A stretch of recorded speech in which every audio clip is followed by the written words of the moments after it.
"Sir, I don't want toys. I want a dad," said the little girl to the millionaire CEO. The plaza buzzed with energy. Balloons danced in the breeze. Upbeat music played from hidden speakers. And the sweet scent of popcorn mingled with cotton candy.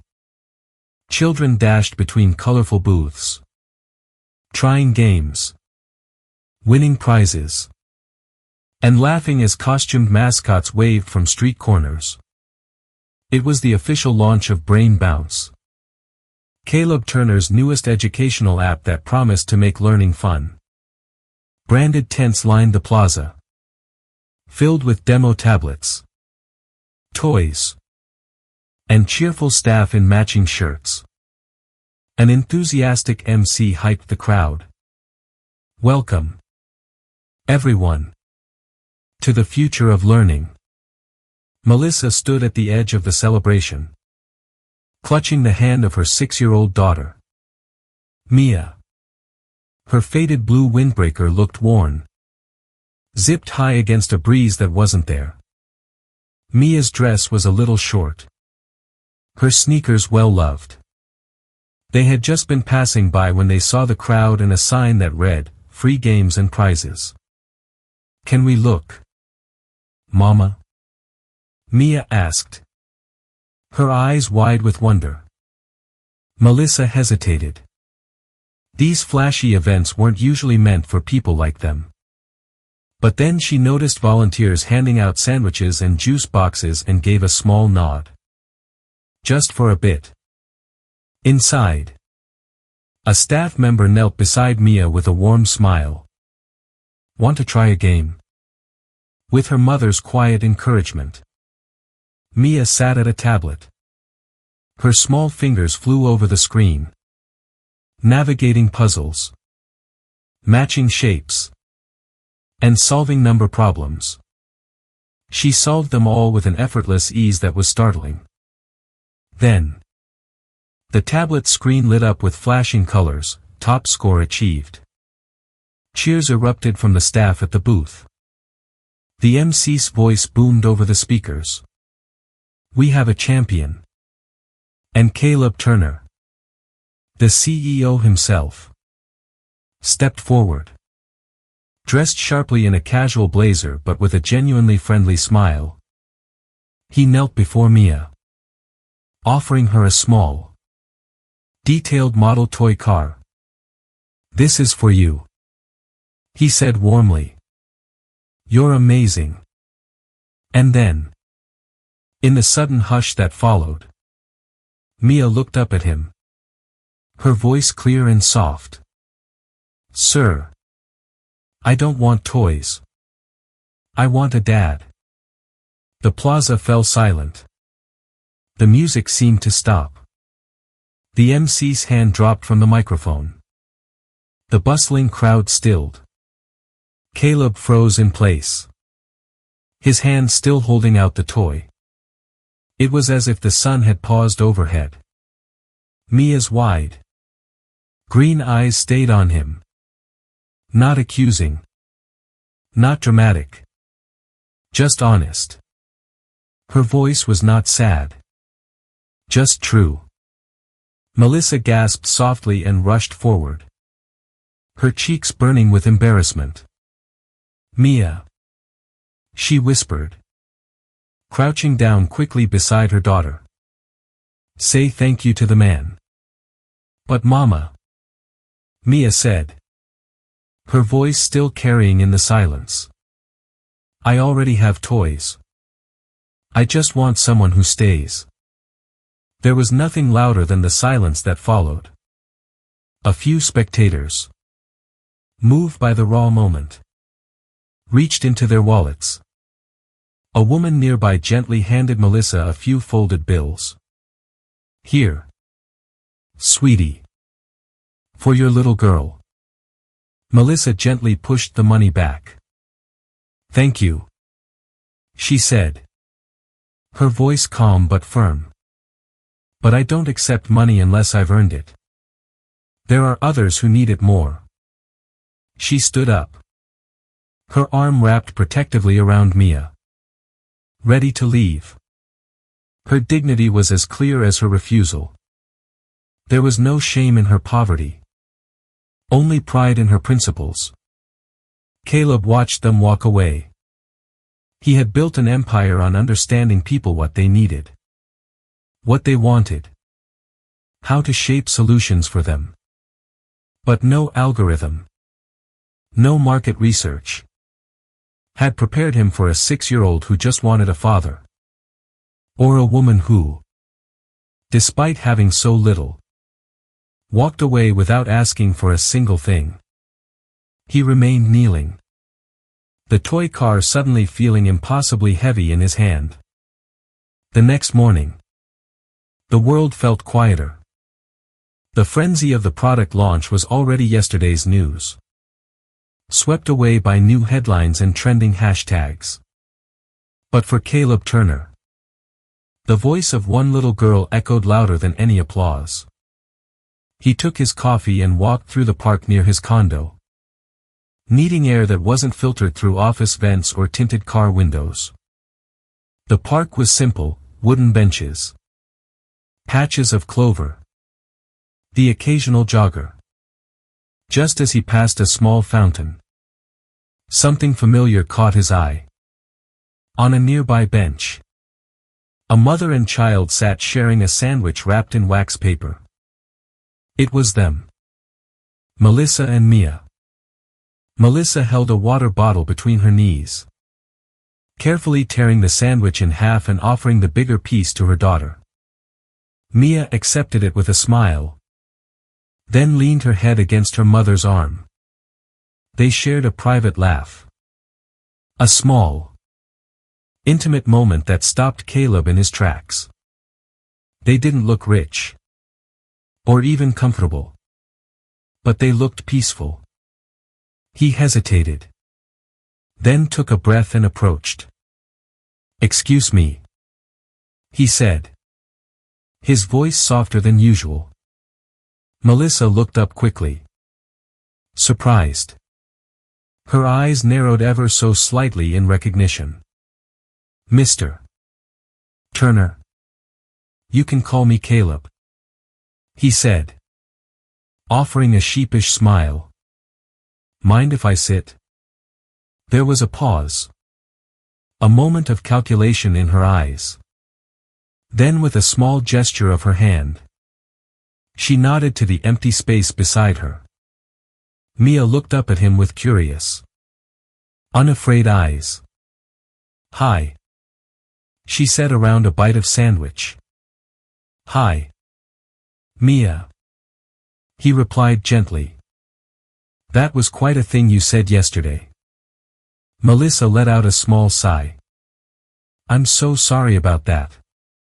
She didn't mean to cause a scene." "She didn't," Caleb said quickly. "She just told the truth." They sat in silence for a few moments, the wind rustling the leaves overhead. Caleb glanced sideways at her. "You live around here?" "Not far. We come here on mornings when the weather's nice. She likes to feed the ducks." Melissa spoke plainly, her posture straight, her guard still clearly up. "You work?" Caleb asked, trying not to sound too probing. "I do what I can," she replied. "Cleaning, sewing, helping at the weekend markets. Small jobs. Odd hours. It's enough to keep the fridge full and her in school." He nodded. "It can't be easy." She gave a small, wry smile. "It's not meant to be easy. It's meant to be worth it." There was something about the way she said it, firm, but not defensive. She wasn't fishing for sympathy. She was simply stating her reality. He hesitated, then asked gently, "If you don't mind me asking, Mia's father?" Melissa didn't speak right away. She looked out across the park. where Mia had wandered toward a patch of daisies. Then spoke softly. He was my first love. A boy with big dreams and an even bigger heart. We thought we could conquer the world together. She paused. A shadow crossing her face. But when I told him I was pregnant, he panicked. Disappeared. I haven't heard from him since. Caleb lowered his eyes. I'm sorry. Melissa shook her head. I'm not. Not anymore. Because I got her. Her gaze turned toward him. Steady and strong. And I'm raising her the way I wish someone had raised me, with self-respect. I don't need pity. And Mia doesn't need someone who shows up because he feels guilty. She needs examples of strength. Not rescue. Caleb looked at her. Truly looked at her. Not as a struggling mother or a charity case. But as a woman who had chosen dignity when bitterness would have been so much easier. I work with some non-profit partners. He said gently. They often need administrative help, data entry. Coordination. That kind of thing. It pays well. And I could recommend you. Melissa smiled. Appreciative but unshaken. I'm grateful for the offer. Really. But it's full-time. Right? He nodded. She looked toward Mia, who was now chasing a butterfly. I could do it. But it would mean leaving her with someone else for most of the day. She's still little. And there are some things in childhood you only get one chance to see. She met his eyes again. There are values I want to teach her. Like presence. Like love not measured in hours worked or money earned. Caleb didn't argue. He simply listened. And as they sat in that quiet park, sharing a moment with no press, no staff, no cameras, something shifted inside him. For the first time in a long time, Caleb wasn't thinking about business or strategy. He was thinking about Mia and her mother. And how two people with so little could somehow radiate something he'd spent his whole life chasing, authenticity. Caleb had always believed he was a good judge of character. Years in the cutthroat world of business had taught him to scan faces, filter motives, and make quick, accurate judgments. But Melissa Reynolds was proving to be a beautiful, frustrating exception. She was beautiful in a quiet, unassuming way. Kind without fanfare. And proud without a trace of arrogance. She lingered in his thoughts long after that morning in the park. He found himself returning to the same park more often. Sometimes under the guise of a morning jog. Other times just to clear his head from the endless meetings. And more often than not, he saw them. Melissa always arrived early. Walking with Mia hand in hand. Carrying a tote bag that seemed too light to hold everything they needed for the day. She would sit on their usual bench, braiding Mia's hair with gentle, practiced fingers.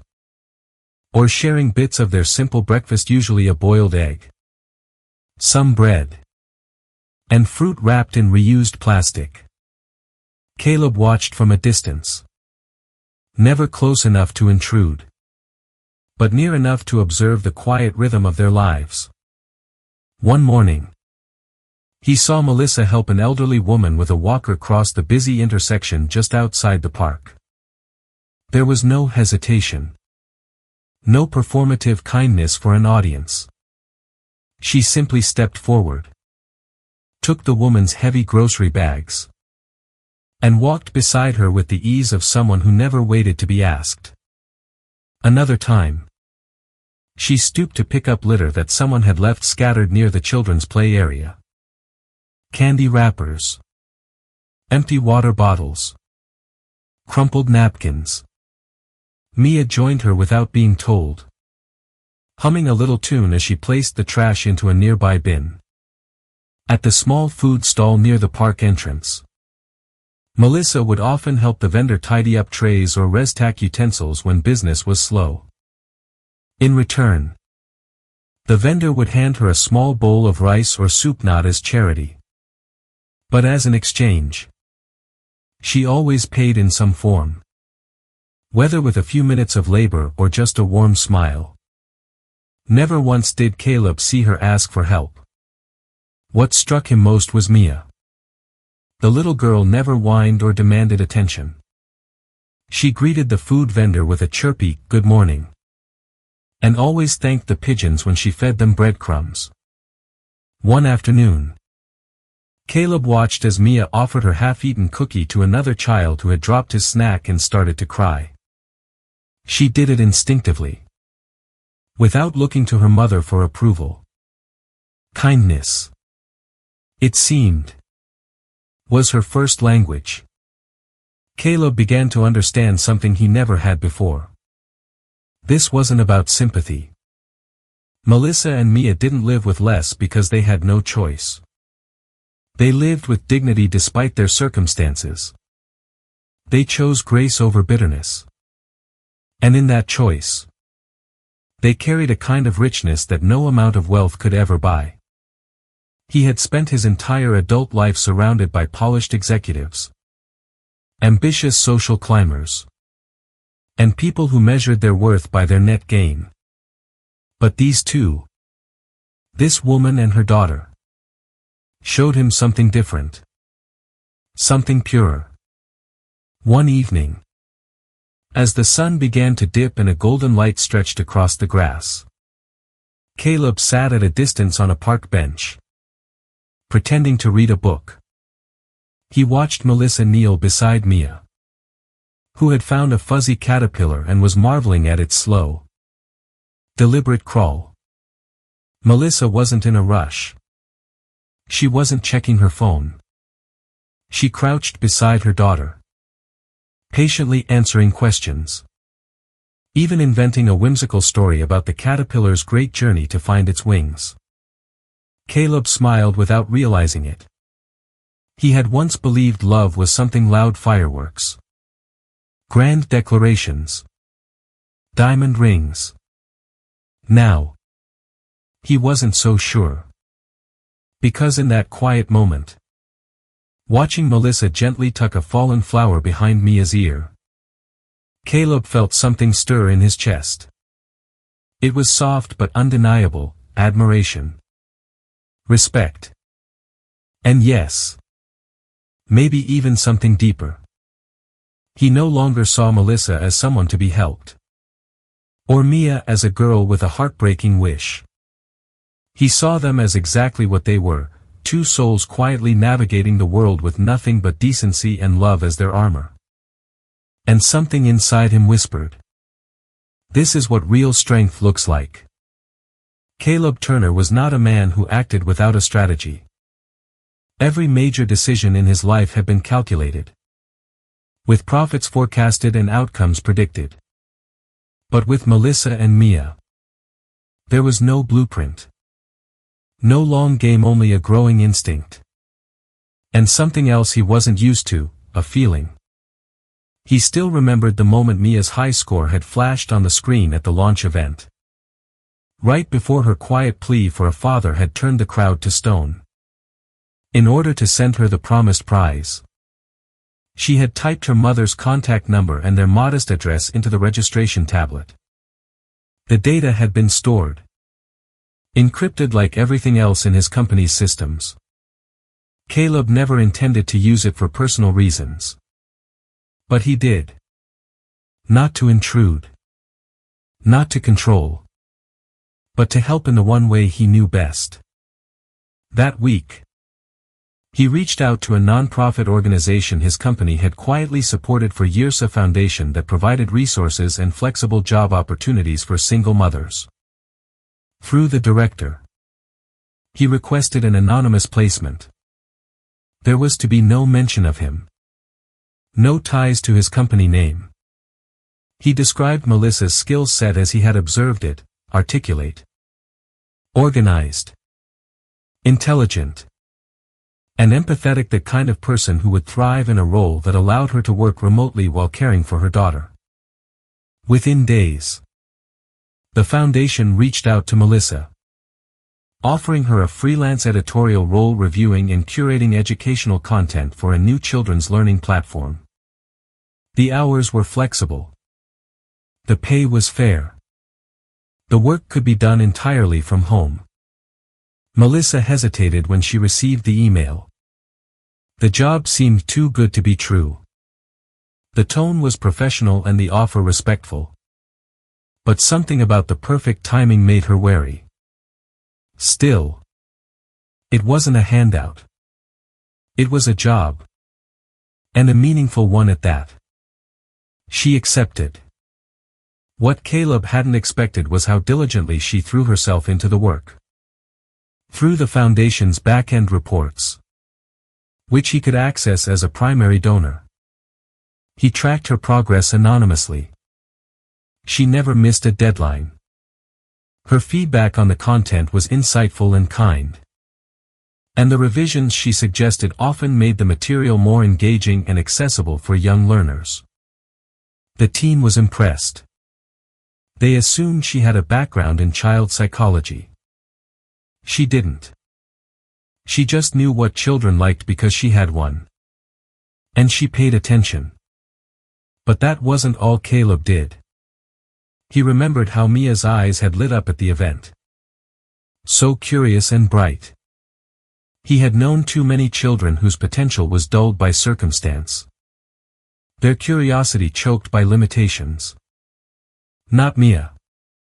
He arranged, again anonymously, for a full scholarship through a local education initiative his company also funded. It covered Mia's preschool fees for the next 2 years, along with a supply of new books, art materials, and access to an after-school program if Melissa ever needed the time. The materials arrived in a nondescript box labeled Early Learners Fund. When Melissa opened it, she sat on the floor beside the couch, stunned. "Mom! Look!" Mia squealed, pulling out a stack of colorful picture books and a brand new box of colored pencils. "It's like my birthday." Melissa's hands trembled as she read the enclosed letter. It was brief and unsigned. "Some children deserve every chance to keep dreaming. We believe Mia is one of them." She looked around their small apartment. At the peeling paint on the wall, the flickering ceiling light, and the little girl now sitting cross-legged on the rug, flipping through the new pages with wide, captivated eyes. A part of her, the proud part, wanted to send it all back. But she couldn't. Not when it meant giving Mia more than she ever could on her own. She didn't investigate where it came from. She didn't ask questions. She simply worked harder. Each night, after putting Mia to bed, she reviewed lessons, corrected worksheets, flagged typos, and sent warm, constructive suggestions to the editorial team. She made tea and stayed up past midnight to meet every deadline. She believed that if someone, anyone, trusted her enough to give her this chance, she had to prove herself worthy of it. Caleb knew she would never guess it was him. But that was fine. This wasn't about getting recognition. It was about making space for someone like Melissa to breathe, to grow, to prove that she had never lacked talent or work ethic on the opportunity. And maybe, deep down, it was also about healing something inside himself. Something that had cracked open the day a little girl had asked for a father instead of a toy. The first time Caleb saw her again after the scholarship arrived was purely intentional. though he made it look like chance. It was late afternoon. The sky brushed with soft streaks of orange and gold. And the park was alive with the laughter of children. Melissa and Mia were sitting under the same old oak tree they always seemed to favor. Melissa had her back against the trunk, her eyes on a worn paperback, while Mia was beside her, coloring in a small sketchbook with the new pencils.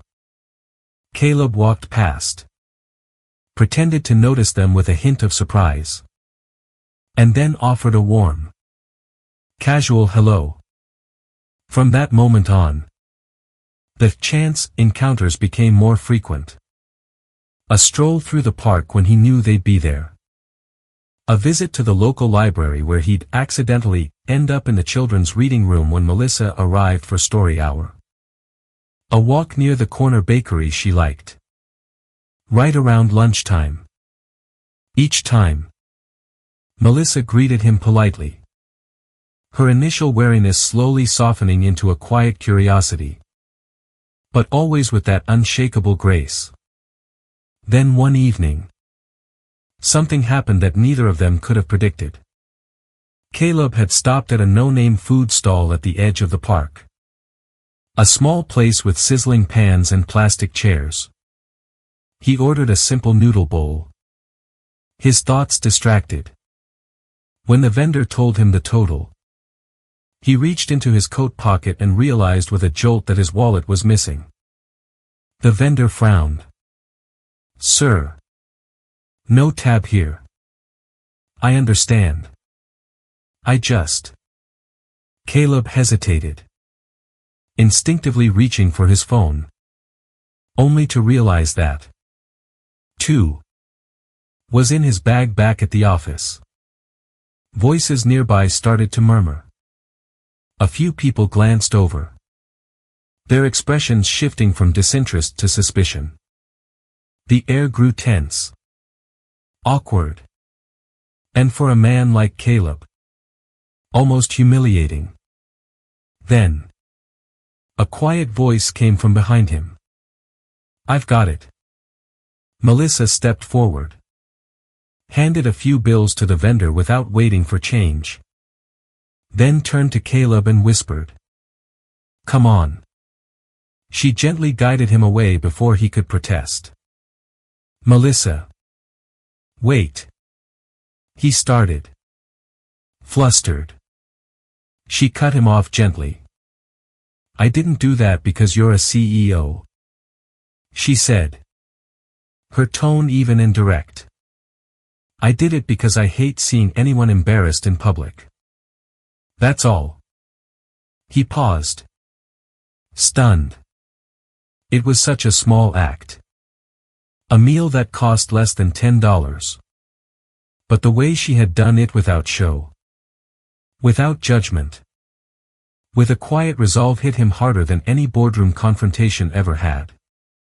When he got home that night, Caleb stood in his spotless, minimalist apartment and stared at his reflection in the floor-to-ceiling window. He wasn't used to people helping him. Not like that. Not without an agenda. He wasn't used to being seen as anything other than powerful, wealthy, and infinitely capable. But Melissa had seen something else in that moment, just a man in an awkward situation. And maybe, for the first time in a very long while, he wanted someone to see past the surface. From that night on, Caleb began inviting them to join him. Carefully, casually. A walk in the park would lead to a suggestion, "There's a great place just around the corner." But Melissa always gently steered them away from anything too fancy. "No white tablecloths," she'd say with a knowing smile. "Mia isn't used to cloth napkins. And I'm terrified of crystal water glasses." So they ate street food, shared sandwiches on park benches, and had rice bowls on folding chairs. Once, they even had corn dogs from a festival vendor while they watched the fireflies begin to dot the evening air. And they talked. They talked about Mia's new fascination with the stars. About Melissa's quiet dream of maybe writing children's books someday. About Caleb's childhood dog, Max, who had once chewed through an entire sofa leg. Mia began calling him Uncle Caleb. The first time she did, Melissa froze for a second. But Caleb just smiled. He never corrected her. Something inside him was shifting during those evenings, not all at once, but steadily. Like the turning of a tide. Melissa wasn't a woman to be pitied. She was a woman who fought for her dignity. Who gave her daughter a world of laughter on a shoestring budget. Who taught empathy not by preaching, but by living it. She was the reason he looked forward to every coincidental meeting. Not because she needed him, but because she made him feel human again. And slowly, surely, Caleb stopped seeing her as someone he wanted to help and began seeing her as someone he could not stop thinking about. It was a warm Saturday morning. The kind when the streets of the old neighborhood came alive with sidewalk vendors and the sound of children's laughter. Melissa and Mia were sitting on their usual bench near the bakery, sharing a small cup of fruit salad and watching pigeons fight over breadcrumbs. That was when a sleek black car pulled up to the curb. The door opened and a woman stepped out. Impeccably dressed in cream cashmere and pearls. Her heels clicking sharply against the pavement. Her hair was perfectly styled. Her face a mask of polite disdain. Melissa looked up, confused, until the woman stopped directly in front of her. "You're Melissa, aren't you?" she asked, her voice cold as ice. Melissa stood, her body tensing. "Yes. Can I help you? I'm Caleb's mother." The name hit Melissa like a stone. But she said nothing. She only placed a gentle, protective hand on Mia's shoulder. "I don't know what game you think you're playing," the woman continued, her voice low but cutting. "But I see right through you. A struggling single mother latching onto a wealthy man. It's a classic story." People on the sidewalk began to turn their heads, their conversations falling quiet. Melissa's lips parted slightly. Stunned. "Excuse me. You heard me. This little act of yours staking his charity. Letting him buy your daughter things. Showing up at just the right places. It's all very convenient." Mia looked up at her mother, her eyes wide with confusion. Melissa instinctively knelt beside her, pulling her close, trying to shield her from the sharpness of the woman's words. "You think you're going to climb into our family with your sad eyes and street food dates?"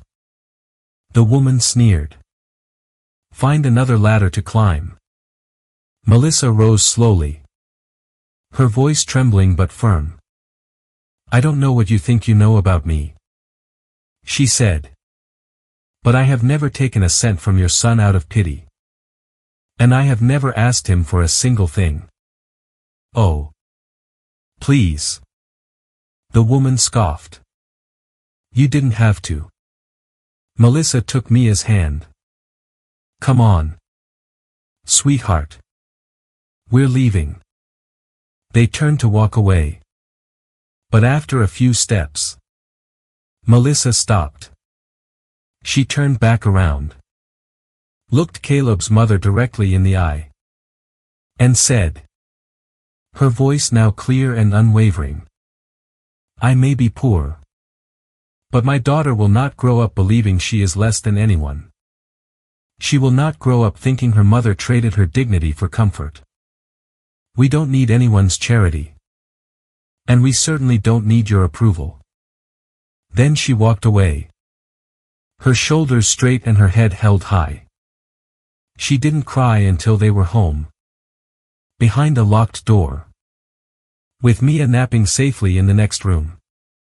And she didn't return Caleb's calls. Not that day. And not the next. When Caleb heard what had happened, he was beyond stunned. He was furious. He hadn't known his mother had found out about Melissa. He hadn't thought she would go that far. But he should have known better. He paced his apartment in a storm of silence. Phone in hand.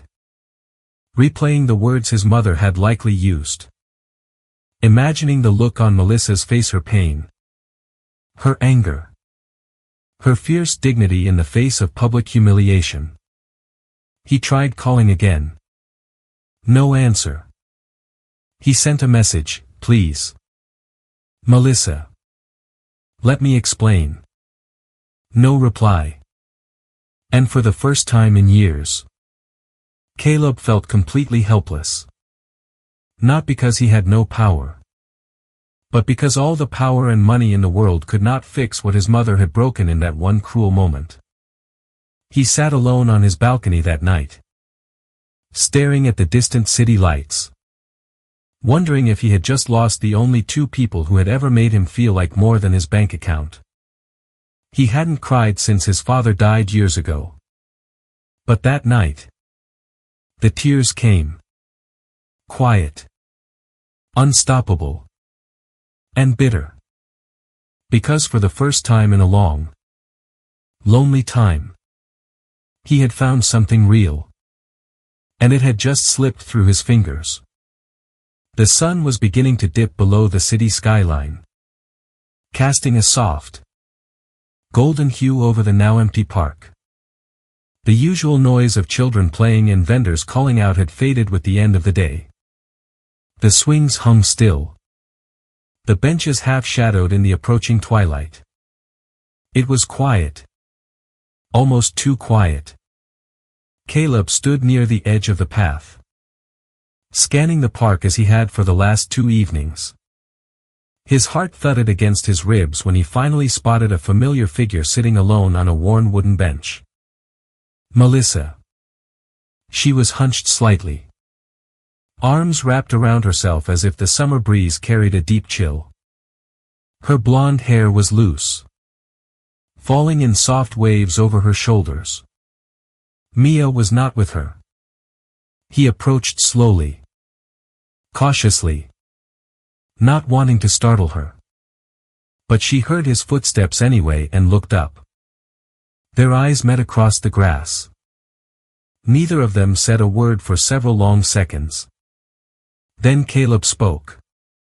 His voice low but certain. I'm so sorry. Melissa looked away, toward the fading light. You don't have to apologize for your mother. I'm not, he said, stepping closer until he stood before her. I'm apologizing because I didn't protect you from her. And I'm apologizing because I should have told everyone how much you matter to me long before now. Melissa's eyes welled up with tears. But she didn't speak. Caleb took a breath and sat down beside her. Not too close, but just enough that she could feel his presence. I know you've been through too much to trust easily, he continued, his voice earnest. I know dignity isn't just a word for you. It's the very foundation of how you live your life. And I admire that more than I can possibly say. Still, Melissa said nothing. Her gaze fixed on her own hands, twisting in her lap. He turned to face her more directly, his voice tightening with emotion. I have spent most of my life surrounded by people who said yes to everything I wanted. And yet, I have never felt more alive, more real, than when I'm with you and Mia. Because you don't want anything from me except me. The truth. Melissa finally looked at him again. Her lips parted as if to respond. But the words seemed to get caught somewhere between her heart and her throat. Caleb leaned in slightly. His voice a soft, desperate whisper. Love doesn't need permission, Melissa. It doesn't ask for approval. It just is. You don't have to become someone else. You don't have to impress anyone. You are already more than enough. A single tear slipped down Melissa's cheek. Caleb instinctively reached out and gently took her hand. For a heartbeat. She remained perfectly still. She stared down at their joined hands, the contrast between his strong, manicured fingers and her slender, work-worn ones. Then, slowly, very slowly, her fingers curled around his. She didn't say a word. But she didn't let go. And in that shared silence, something powerful passed between them. It wasn't a promise. Not yet. But it was the beginning of one. They sat like that for a long while. Hand in hand. As the last rays of sunlight cast golden edges around them. The pain of the last few days still lingered. The bruises from harsh words and broken trust had not vanished. But there, in that quiet corner of the world, something began to heal. Not with grand speeches or sweeping gestures, but with presence. With truth. With one man choosing to stay and one woman daring to let him. As the sky deepened into a wash of violet and silver, Caleb whispered, "Thank you for not walking away for good." Melissa's voice finally came. Quiet and cracked. But steady. "I almost did. But you didn't," he said. His grip tightening just a little. She gave a small nod. A universe of meaning in the simple gesture. And for now, that was enough. The doorbell rang just as Melissa finished setting the table for two. She wasn't expecting anyone. Caleb had texted earlier to say he might be late from a meeting. And Mia was in the other room, humming as she arranged her new books. Melissa opened the door cautiously, wiping her hands on a dish towel. Standing there was a woman in a light beige coat. Her graying hair pulled back into a neat, severe bun. In one arm, she carried a small, colorfully wrapped box. In the other, a covered casserole dish. Still warm. Melissa froze. It took her a second to recognize the woman without the pearls and the cold disdain. It was Caleb's mother. For a long, tense moment, neither of them spoke. Then, without a word, the older woman extended both hands, offering the gift and the food. Her face was not warm, but it was no longer cold. Her eyes held no verbal apology, but they also held no judgment. Just something quiet, measured. Perhaps it was acceptance. Melissa hesitated for only a second before reaching out, her fingers brushing against the woman's as she took the items. "Thank you," she said softly. Caleb's mother gave a single, sharp nod, then looked past her shoulder toward the sound of Mia's humming inside. "You can come in," Melissa said, surprising even herself. They sat down to dinner at Melissa's modest table, with its mismatched chairs and all. Mia was delighted with the gift. The box revealed a simple doll with golden yarn hair and a red dress. "She looks like Mommy," Mia giggled. Melissa served the casserole.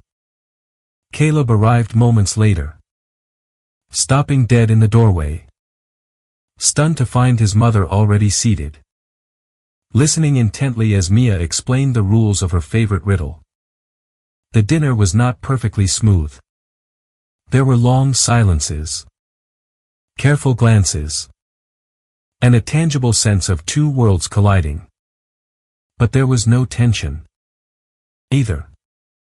Just the tentative peace of people trying. Caleb reached under the table and gave Melissa's hand a reassuring squeeze. She returned it. No words were needed. After the meal, Melissa insisted on washing the dishes. Caleb joined her in the small kitchen, drying plates while Mia stayed behind, entertaining their unexpected guest. The clinking of dishes was rhythmic, almost soothing. "Do you think she'll come again?" Caleb asked quietly. Melissa shrugged, a small smile playing on her lips. "Maybe. Maybe not. But she came today. That's enough." He nodded, setting a plate in the drying rack. Just as they were finishing, Mia tiptoed into the kitchen, tugging Caleb by the hand. "Uncle Caleb, can I ask you something?" she whispered. "Of course.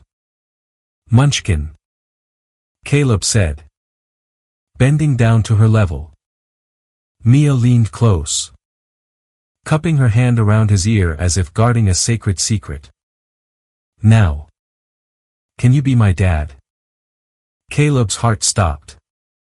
He looked up over Mia's head at Melissa, whose eyes were shimmering with unshed tears. She gave the faintest, almost imperceptible nod. He turned back to Mia, his own eyes misty, and kissed her forehead gently. "Daddy is always here, Princess." Mia beamed, a smile so bright it could have lit up the entire city, and wrapped her little arms around his neck in a tight hug. Later that evening, the three of them took a slow walk through the park nearby. The sky was streaked with the last vestiges of orange and gold, and the trees cast long, peaceful shadows across the path. Melissa held Mia's left hand, and Caleb held her right. They didn't talk much. They just walked, a quiet and soft rhythm to their steps.